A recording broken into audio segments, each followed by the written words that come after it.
Pernahkah Anda membaca sebuah cerita singkat yang berisi tentang guyonan atau berbau humor, tetapi menjurus kepada kritik?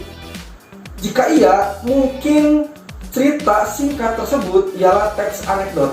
Nah, mau tahu seperti apa teks anekdot? Yuk, kita simak videonya sampai akhir, oke?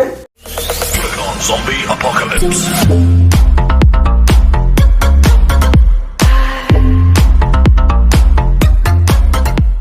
Assalamualaikum warahmatullahi wabarakatuh. Bertemu lagi dengan Mr. Phil. Dimana lagi kalau bukan di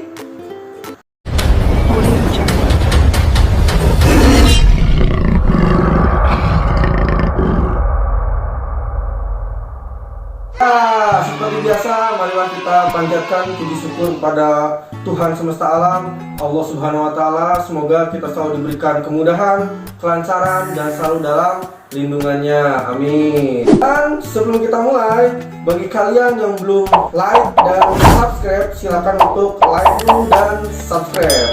Oke, jika sudah, Mr. Phil ucapkan terima kasih banyak.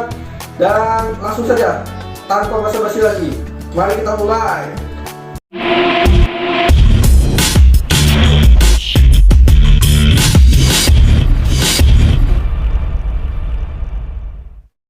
Hari ini kita akan membahas materi anekdot. Nah, anekdot adalah sebuah cerita singkat dan lucu atau menarik yang menggambarkan seseorang atau suatu peristiwa atau kejadian. Itulah pengertian dari teks anekdot.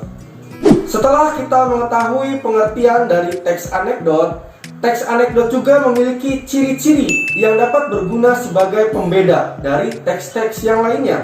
Ciri-ciri tersebut dapat kalian lihat sebagai berikut. Ciri yang pertama, teks anekdot bersifat humor atau lucon.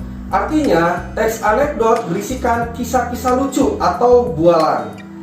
Selanjutnya, ciri yang kedua, yaitu bersifat menggelitik. Artinya, teks anekdot akan membuat pembacanya merasa terhibur dengan kelucuan yang ada dalam teks tersebut. Selanjutnya, ciri yang ketiga, bersifat menyindir, bisa jadi mengenai orang penting. Yang keempat, memiliki tujuan tertentu. Artinya, ada pesan yang tersirat dalam setiap teks anekdot. Yang kelima, kisah cerita yang disajikan hampir menyerupai dongeng.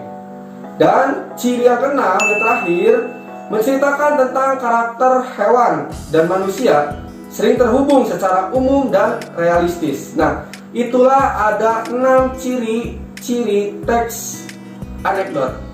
Oke, teks anekdot juga memiliki struktur-struktur dalam pembentukannya.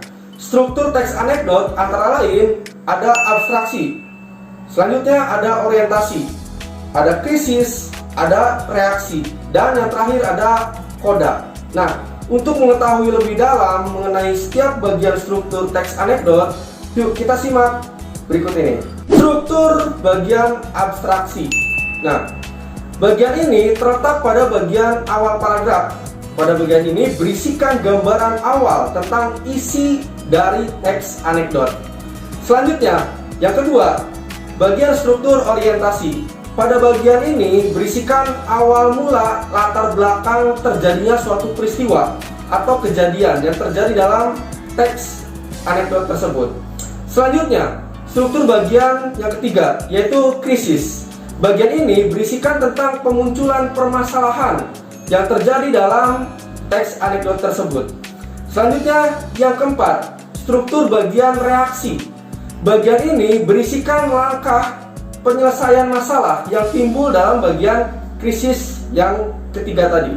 Selanjutnya, yang terakhir, yaitu koda.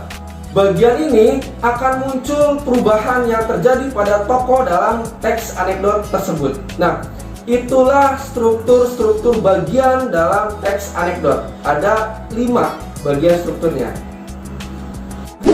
Seperti kita ketahui, teks anekdot juga memiliki tujuan yang ditujukan untuk pembaca dalam setiap kisah cerita yang ditulis. Tujuan-tujuan tersebut merupakan latar belakang bagi pengarang atau penulis untuk menulis sebuah teks anekdot. Berikut ini merupakan beberapa tujuan dari penulisan teks anekdot. perhatikan. Tujuan yang pertama untuk membangkitkan tawa bagi pembacanya atau pendengarnya. Selanjutnya tujuan yang kedua sebagai sarana penghibur, dan tujuan yang ketiga sebagai sarana pengkritik. Teks anekdot juga memiliki kaidah kebahasaan tersendiri loh, berbeda dari teks-teks yang lainnya. Nah, kaidah kebahasaan bisa kalian perhatikan sebagai berikut. Kaidah kebahasaan teks anekdot yang pertama menggunakan kata keterangan waktu lampau. Contohnya 2 hari yang lalu, ya 1 hari yang lalu, kemarin, 1 tahun yang lalu, dan sebagainya. Yang kedua menggunakan kata penghubung atau konjungsi. Yang ketiga terdapat penggunaan kata kerja atau verba yang sudah biasa kita bahas dalam materi sebelumnya. Yang keempat, urutan peristiwa berdasarkan waktu, maksudnya adalah kronologis atau alurnya. Yang kelima, yang terakhir, menggunakan jenis pertanyaan retorik, yaitu kalimat pertanyaan yang tidak mengharuskan untuk dijawab. Nah, itulah kaidah kebahasaan teks anekdot, ada 5 kaidah. Nah, itulah materi teks anekdot secara umum, ya. Mulai dari pengertiannya, strukturnya, tujuannya, ciri-cirinya, dan yang terakhir adalah kaidah kebahasaannya. Nah, bagi kalian yang masih bingung atau belum mengerti, silakan kalian ulang video ini. Dan bagi kalian yang ketinggalan materi sebelum-sebelumnya, kalian bisa lihat materi sebelumnya di channel FeelArts ini. Oke? Dan sampai di sini dulu perjumpaan kita. Terima kasih. Jangan lupa tetap semangat. Jaga kesehatan, selalu cuci tangan, gunakan masker jika keluar dari rumah, dan salam FeelArts. Semangat, juang, berkarya. Thank you.